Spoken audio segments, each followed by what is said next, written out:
All right, so we are here to talk about why we're changing grading practices in USD 259 to standards reference grading.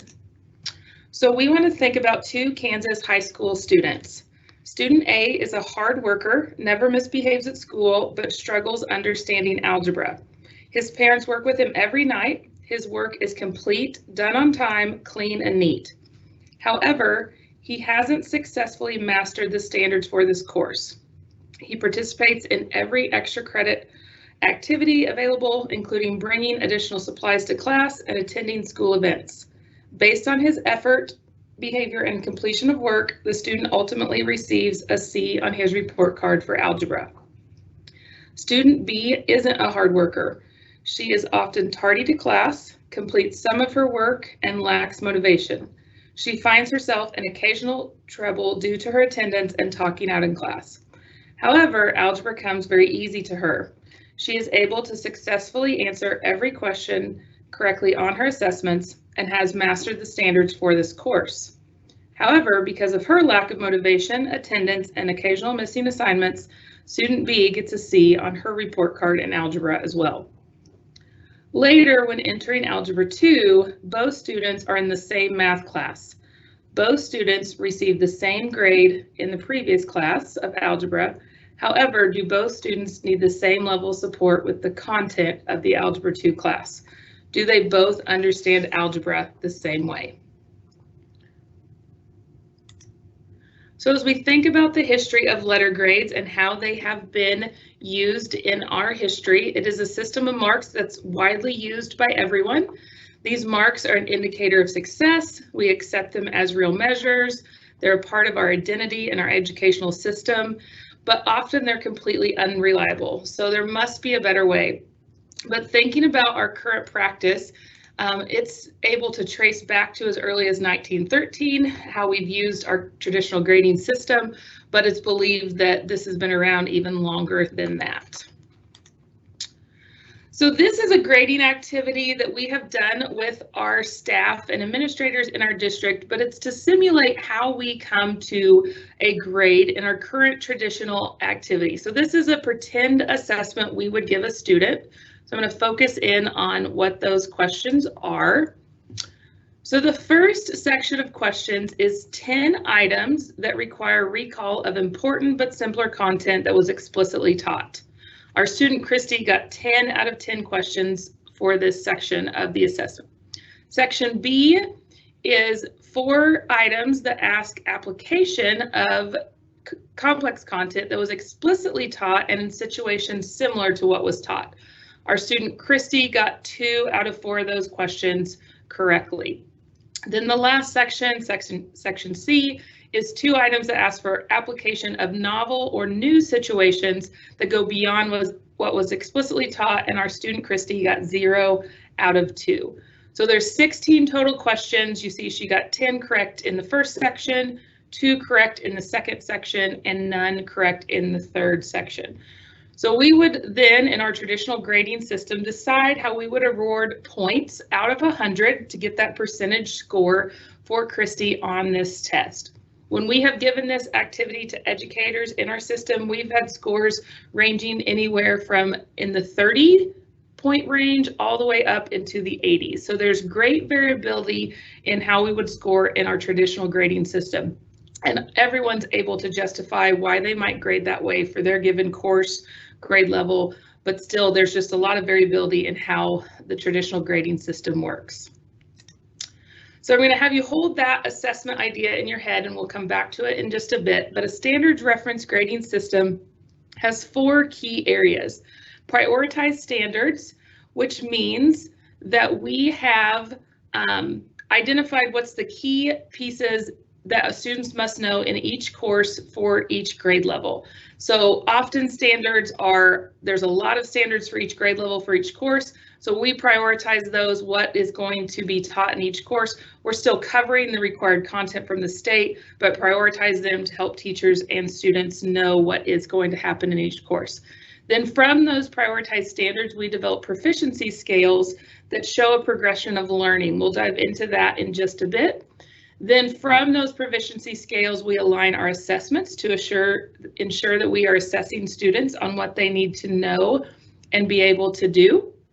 And then lastly, we adopt a reporting tool so that we can provide feedback on how students are doing on those prioritized standards. So a proficiency scale is a progression of learning. It looks like a rubric, if you will. So at the top of the scale, you will see the 4.0. There's 3.5 in the next section of the little bar, then 3.0, 2.5, 2, and then indicators of 1.5, 1.0, 0.5, and 0. So there's a level of progression just in the point system. But the areas of the scale identify what that progression of learning is. So when we look at a proficiency scale, we first start at the 3.0 level. That is where the grade level standards and targets will live. So we're going to talk about a non-academic situation of riding a bicycle up and down the street. So that would be our grade level standard or target. That's what we want students to know and be able to do at the end of the course. Now, often the first question comes up, why is that not at the 4.0 level?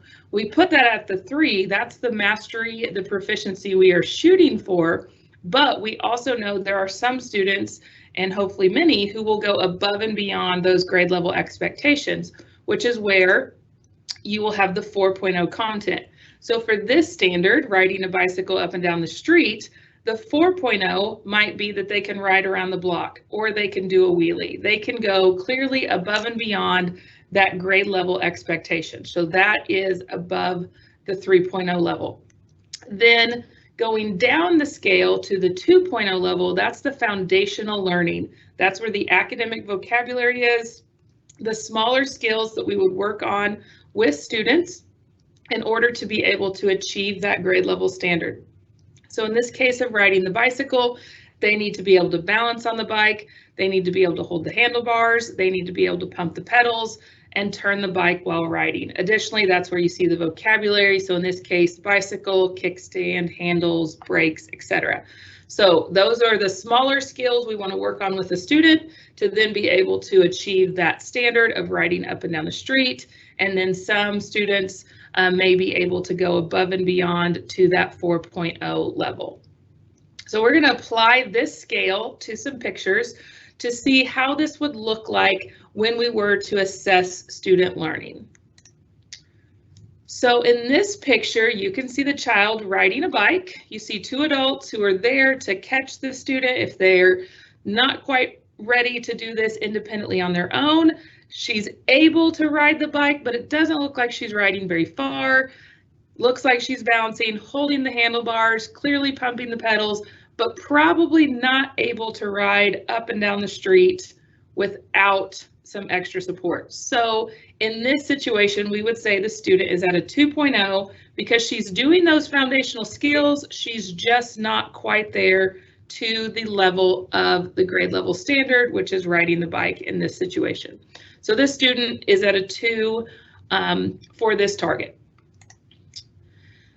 As we look at this picture, we see this student is riding her bike. We don't see anyone around to help her out. She seems pretty confident. It looks like she's out on the street or a sidewalk, able to ride, do whatever she needs to do. So she is able to ride up and down the street. And so she would be scored at a 3.0.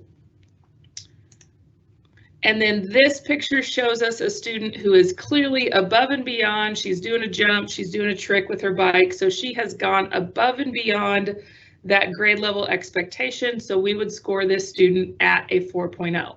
Now, additionally, we'll talk about this a bit more, but there's some intermediate areas, the 3.5, the 2.5, that sometimes when they're almost there, where they're not quite there, where we can score between the 2 or between the 3, between the 3, between the 4. So if they know the level 2s, but not quite to the level 3, but they have some understanding, that's where we would use those 0.5 values from the proficiency scale. So if we go back to the assessment we talked about earlier, our first 10 questions, those first 10 requiring recall, simpler content that was explicitly taught in class. That would be those foundational skills, those smaller pieces that are broken down in a simple way. Our student got all 10 of those correct. The next section, section B, she got 2 out of 4. Those would be the on grade level, target level questions. It's the complex content of our standards. It was explicitly taught in class, and that we're assessing it in a way that's similar to how it was taught. Our student got some of those correct, but not all. And then the last 2 questions are that application going on in a new situation beyond what was explicitly taught. Those would be the level 4 questions. So our student got all level 2 questions right, some of the level 3 questions right, none of the level 4. So when we take this same example, after talking about a proficiency scale to teachers and administrators in our district, there's much more agreement that most would score her at a 2.5. Some would say she's a 2, but for the most part, everyone agrees this would be a 2.5, which I know the text is small, but it says no major errors or omissions regarding score 2.0 content and partial success at score 3.0. So she has all of that level 2 understanding. She's firmly done that. She understands it. She's got that correct. She's got some understanding at the level 3, but there's some errors, some misconceptions. So she's got partial understanding. So in this case, we would give the student a 2.5. Because she's on the way towards the grade level proficiency. She just needs to shore up a little bit of understanding to get that 3 on this assessment.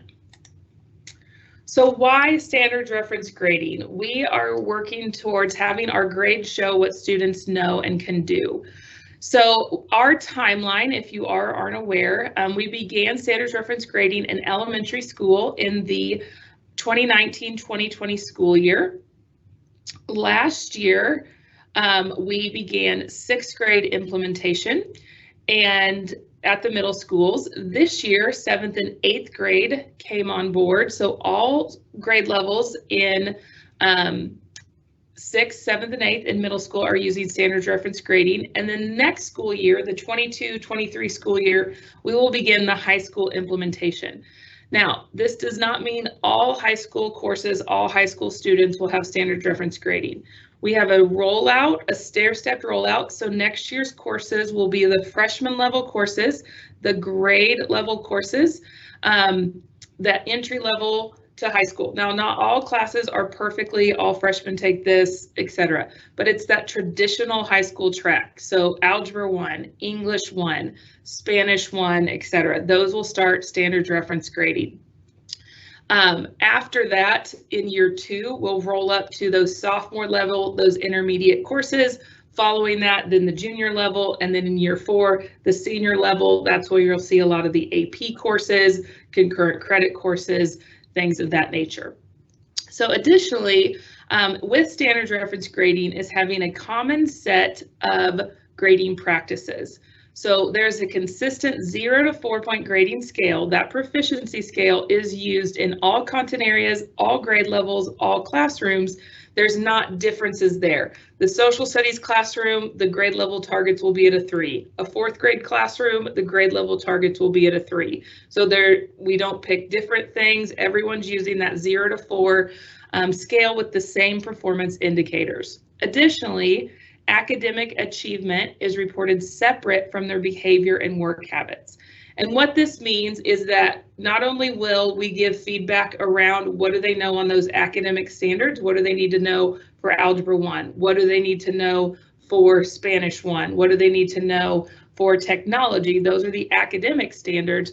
Then there are behavior and work habits like interpersonal skills, participation and engagement, following directions. Those are separated out. So not only will you know how your student's doing academically, you'll also know how they're doing on those soft skills, those behavior work habits as well. And then additionally, scores are based on a body of evidence. So a body of evidence means that students have multiple opportunities to show proficiency. It's not just one shot and then you move on. So often when we first show that the level 3 is where the standard is. That's the goal. It's kind of scary. Like, well, what if they don't get a 3 the first time? In the standards reference grading system, students have multiple opportunities, multiple assessment opportunities to get there. So it's a body of evidence that shows their learning. And then additionally, extra credit and bonus points for non-academic tasks are not used. And if you think about how extra credit might have been used in the past, we might have given extra credit even for those 2 last questions that were above and beyond. Well, now we have a place to give feedback on that to the student that you're actually above and beyond the grade level standard, which would be at that level 4. All right, so we talked about that reporting tool. So progress reports will begin to show all of those academic standards. So I know the text is really small, but you can see each of these 3 sections or 4 sections have the list of the standards that have been taught and assessed in that course.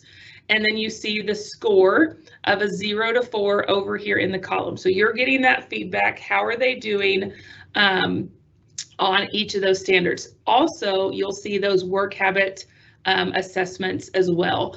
So you'll see how they're doing as far as completing work on time, participating in engagement, interpersonal skills, goal setting, things of that nature. So the progress report is going to spell that all out. The thing to remember is that mastery is expected by the end of that grading period, whether it's a semester or a year. So students have the whole grading period to show proficiency. So often early in the semester, early in the grading period, you're going to see scores lower than you might have normally expected because they're just beginning to assess on it. They haven't had those multiple opportunities to work up to that level 3 proficiency. So yes, level 3 is our goal, but early on you may see scores a little lower than you might be typically used to seeing. So again, just that the progress reports are a touch point. It's where we're at right now, and this is a system that allows us to show mastery over the course of that whole grading period.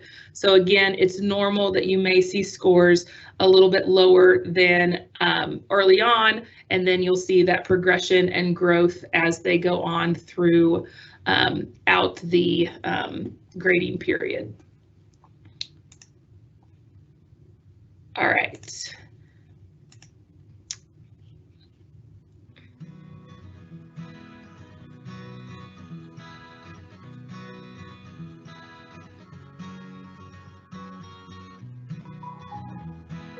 In Wichita Public Schools, we utilize Parent View and Student View to allow teachers to communicate class information with our families. Each family has 24/7 access to their students' progress towards mastering grade level targets, as well as a line of communication between your student and their teachers. Parent View can be accessed by going to www.usd259.org. Once you have reached the district's homepage, parents can select the parent and student title from the top taskbar. Then, from the list of options in the drop-down menu, select the parent and student title. On the parent and student resource page, scroll down the list of options in the Learn More About menu until you see the Parent View title listed. Clicking on the Parent View option will take you to the website to begin logging into your account. If you prefer keeping up with your child's progress via your phone or tablet, you can also download the Parent View mobile app in your device's app store. Keep in mind that students can access their Student View account by logging into the Rapid ID portal and selecting the Student View option from their icon list. Upon logging into your Parent View account, you will be greeted with your student's communication dashboard. In the center of the screen, you will find any notifications your student has received from their teachers. You can view the teacher's communication by clicking on each notification title. To the left side of the screen is located your main list of navigational options. To view your students' grades and progress in each class, click on the gradebook title located within this menu. Upon entering the gradebook screen, you'll be greeted with a list of each course your student is enrolled in. As you examine your students' courses, you may begin to notice some changes from previous years. Beginning during the 2021-22 school year, Wichita Public Schools will be implementing a standards reference grading system for all middle school students. In this system, rather than students being scored on points or percentages, they are scored based on their performance on academic proficiency scales, which are aligned to appropriate grade level standards. Each proficiency scale contains a progression of learning for the aligned grade level standards for the grade level your student is in. Your student will be scored on individual targets from that proficiency scale based on their level of understanding of that material. Scores on the proficiency scale can range from a 0 up to a level 4, with a score of a 2.0 representing that your student can demonstrate basic understanding and partial proficiency at meeting the grade level standard. A 3.0 represents mastery of the grade level standard, while a score of a 4.0 represents that your student can demonstrate knowledge which actually exceeds that grade level standard. Your student will receive an overall score for each individual target, with each of those scores then being averaged together to produce their scale score for the class. In secondary courses, we use this conversion chart to then convert your student's overall scale score into the letter grade you see in Parent View. So, as you look through your students' courses, you may notice a number listed for the classes. This again is the number which represents your student's overall average on scale targets within the class. That scale score has also been converted to the correlating letter grade using our district's conversion chart. To view the breakdown of individual scores for a given class, simply click on the class title. Upon entering a class page, you will find a navigation menu at the top right hand of the screen. The default page will show the course content overview for your student's class. In order to see how your student has performed on individual class targets, you must click on the Standards View option within this menu. Once you have activated the Standards View, you will be shown a table which contains your student's scores on targets covered in class thus far. In this particular math class, the student has been assessed on 2 math targets. The student's overall score for each target individually are shown in the Mark column. If your student has been assessed on any employability skill targets, they will be shown in the table as well. Employability scales express exactly what behaviors and work habits students need to demonstrate in order to be successful in school and in life. For classes in which your student will receive a letter grade, such as language arts, PE, or vocal music, the employability scales do not factor into the student's academic grade for the class, but they are still reported on so that you have a complete picture of your student's overall performance. Conversely, for pass-fail classes, such as intervention and advocacy, grades will be determined by your student's performance on these employability scales. In the subject column of the table, you will notice an option that reads Expand All. Selecting this option will allow you to see how your student has scored on each individual assessment for each target listed. From this view, you can also click on the title of a given assignment. This will allow you to view further details of what was assigned to your student. Once you are ready to exit a specific class, simply click the gradebook title from our main menu located on the left side of the screen. This will take you back to the gradebook main home screen where you can select a different class to view your student's progress in. From all of us at Wichita Public Schools, thank you for allowing us to work alongside you as we help to empower your student to continue to dream, believe, and achieve. All right, so that video walked through what the navigation looks like if you're on a browser or on your computer. So he mentioned the app, so I just wanted to show a few screenshots of what that looks like because most people probably use their app. So when you open up your Parent View app, you have a similar list of options. So you would choose that gradebook option. Then you would click on whichever course you would like to know more information. So you can see, as he talked about in the video, you see the courses, you see that letter grade, and then you see that scale score. Okay, we're going to talk a little bit more about how that happens in just a second. So we're going to click on science. Then again, we have that choice of the standards view up at the top. So we click that. We can see the standards that have been assessed in the course at that time. So there's a couple science standards. You see this one down here that says that employability skills, work completion, complete work at a designated time, participate and engage, listen and participate in class. So we're going to click on one of these standards to see more detail. And then that pulls up what assignments have been given at this point on one of those standards and the scores they have gotten. So they have done a cell theory summary for the standard, and they have done a cell model, and you can see the 2 scores there at the time. So the navigation is very similar to the video, but we just wanted to show you that since it's a little bit simpler view. Additionally, this video you have access to even beyond this presentation. It is on our district website, which we'll provide the link later. But if you want to write down this link, it is bit.ly/parentview-video, all lowercase, and that will take you to that same video we just viewed if you want to watch it later when you're able to log on to your ParentView account to be able to watch that when you can do it while you're viewing your own students' progress. So we had some questions. We've seen a few in the chat around grades and college, which thank you for asking those. We're about to talk about that, so you guys are right on the ball. So in this system, so we've talked about that proficiency scale, we've talked about those scores, but then it's like, wait a second. How is this going to work? What about college? What about transcripts? All of those things. So we report on these grade level standards. We get the score on that standard, then what?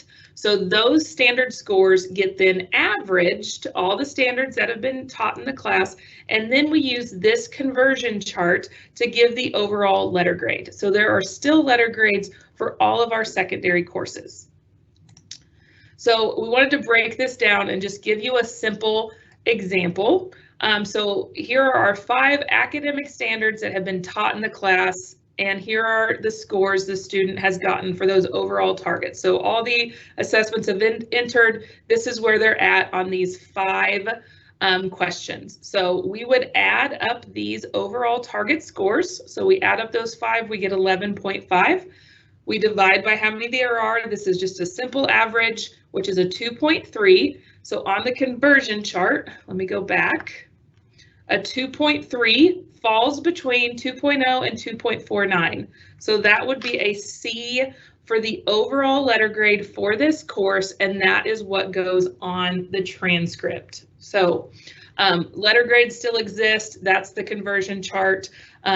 You won't see necessarily letter grades on individual assignments. You're just going to see the letter grade for the overall course for your student. You want to look at that 2.5 and know, okay, I know that 2.5 means my student knows the foundational knowledge. They're still working on getting to the 3. What are the things we need to do? We need to review, we need to relearn, so we can work towards that 3.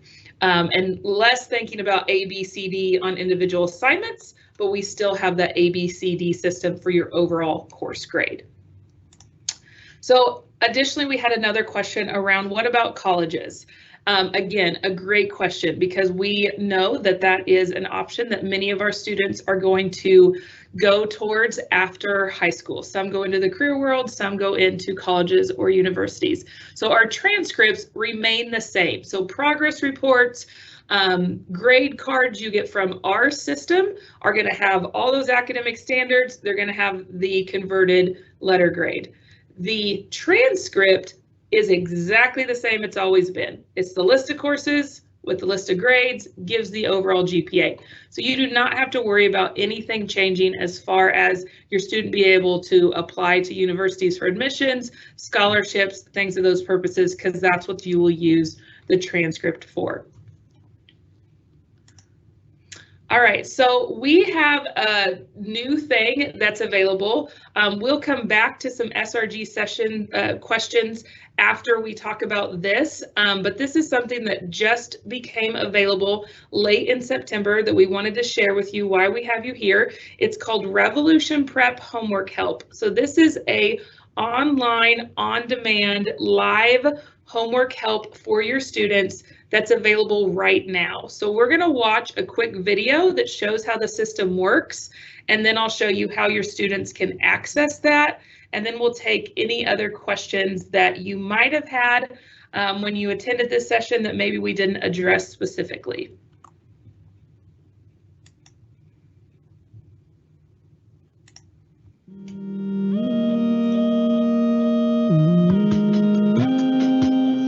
In this video, we'll give you a quick walkthrough of how homework help works. First thing, if you haven't already, is you want to choose your subjects. So let's say we're a junior, pre-calculus and honors chemistry, AP English language. We're taking French and a little bit of AP US history. Once you've done that, you'll want to go to the Homework Help tab at the top of the page.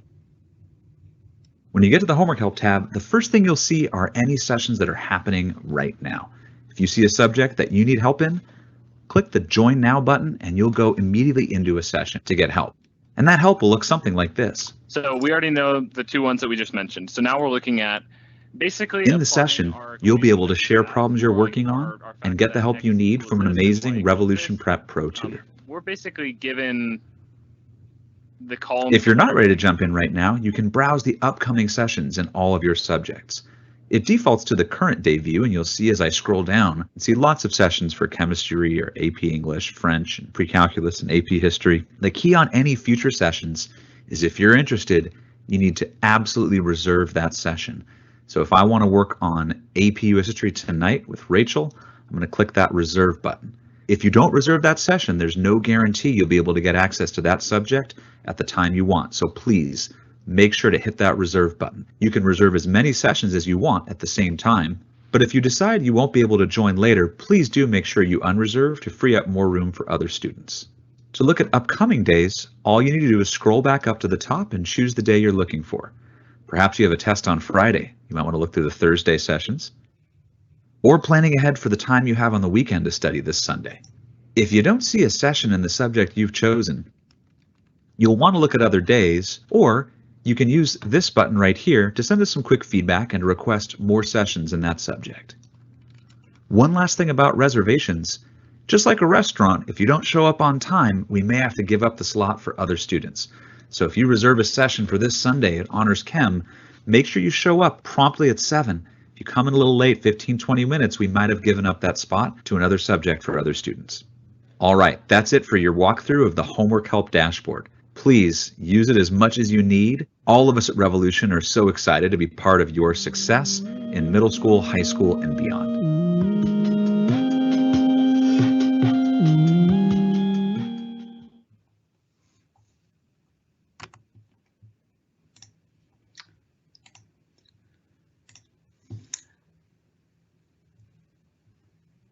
All right, so the Revolution Prep is live right now. So your students can log into their parent or their student dashboard. It's under Rapid ID. So the same way they would log into their student view, log into any curriculum applications they might use at school, they will log in there and they will look for this icon called Revolution Prep. And then these remaining steps are what you just saw in the video of how they select their classes, choose that, and then look for those online options to be able to start reserving those sessions. Again, if they log in and they want help, say Spanish 1, they don't see a session available for when that works for them, they can go to that request option to be able to request a session. So this is live now. They can use it now. I know some of our high schools are beginning to share information either through advocacy classes, things like that. We have this available for all 6th, 7th, 8th grade students and then all high school. So if you have a middle or high school student now, they can begin using this right away.